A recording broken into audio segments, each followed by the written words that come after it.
Hello,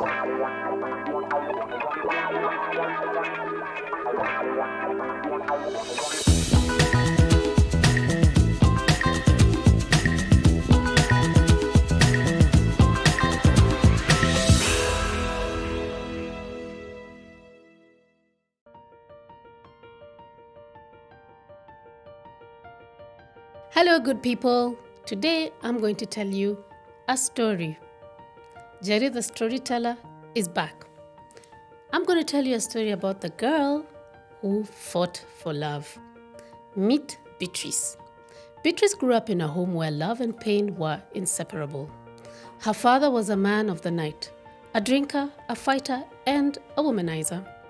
His presence never brought warmth. It brought violence, drunken rage, and betrayal. And her mother? A woman who bore it all. She cried in silence and fought for a love that only left her wounded. And Beatrice? A child watching, learning, and absorbing the only kind of love she knew. Some people remember childhood as a time of innocence and play. Beatrice, however, remembered it as a battlefield, a never-ending struggle to hold on to something that felt so far out of reach. One evening, Beatrice heard her mother screaming from their small grocery kiosk. She rushed to see what was happening, and there he was, her father, holding another woman, a woman who smelled of alcohol, who wore makeup like a mask and slurred her words. And there stood Beatrice, her body surging with rage. Before she knew it, she flew across the room, her hands tangled in the woman's weave, scratching, tearing, and fighting like the world was coming to an end. She just wasn't fighting this woman. She was fighting for her mother. She was fighting for the love her father had never given them. But the war was too big for her.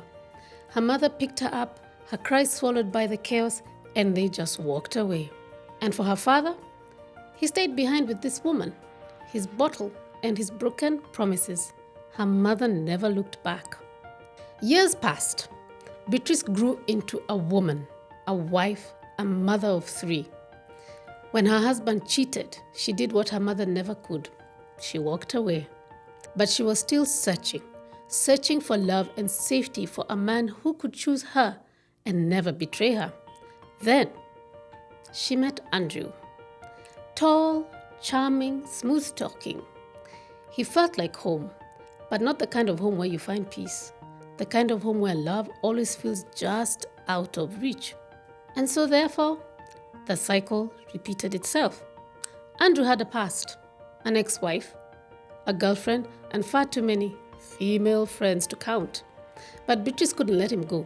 She was desperate for his love. She thought if she gave enough, loved enough, sacrificed enough, he would finally choose her. Instead, she fought for his time, his attention, and his scraps of affection. One night, exhausted from the chase, she sat him down. "If I can't have you all to myself," she pleaded, "at least make time for me like you do for them." She wasn't asking for love anymore. She was negotiating for crumbs. To those watching from the outside, it looked like Beatrice was a glutton for pain. Why would a woman willingly put herself through this? Why couldn't she just walk away? Was she addicted to hurt? But Beatrice wasn't chasing pain. She was chasing a resolution to a love story that had never made sense to her. She was desperate to rewrite her past. Sigmund Freud called this behavior the compulsion to repeat. It's an unconscious drive to recreate the wounds of our past, hoping that this time round the outcome will be different. Beatrice just wasn't chasing Andrew. She was chasing her father. She was fighting for her mother's dignity. She was fighting to prove that love doesn't always end in betrayal. But this compulsion to repeat trauma is what defines a trauma bond. A trauma bond forms when a person becomes addicted to the highs and lows of a toxic relationship, often because it mirrors the unhealthy dynamics experienced in childhood.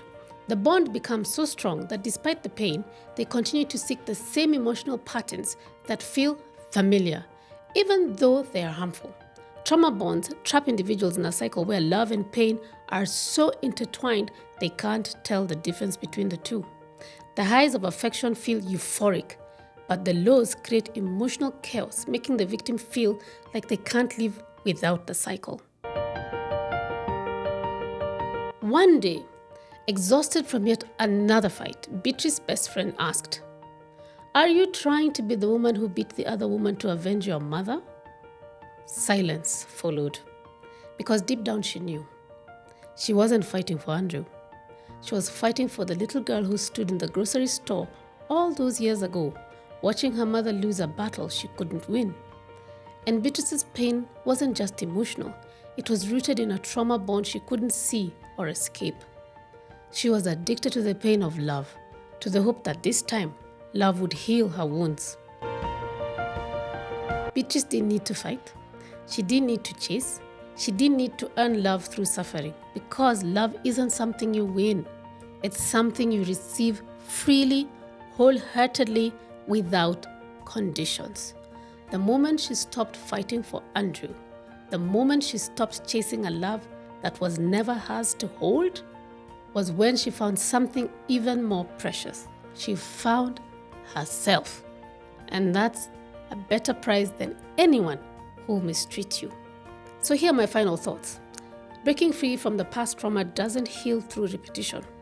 It heals through awareness, choice, and self-love. And Beatrice, she didn't just break up with Andrew, she broke up with the belief that love has to hurt to be real. Because real love, it will never ask you to beg. It will never make you feel like an option. And it will never feel like a battle. Beatrice walked away, not defeated, but free. Because in the end, her greatest love story wasn't about Andrew. It was about learning to love herself. So thank you for spending time with me today. If this story was compelling, if you feel it resonated with you, or if you think you know somebody who is in a similar situation, please like, comment, and share it with them so that they may also begin to see that there is life after all these traumatic experiences. And so for now, take care. Until next time, we heal together, we grow together. Bye.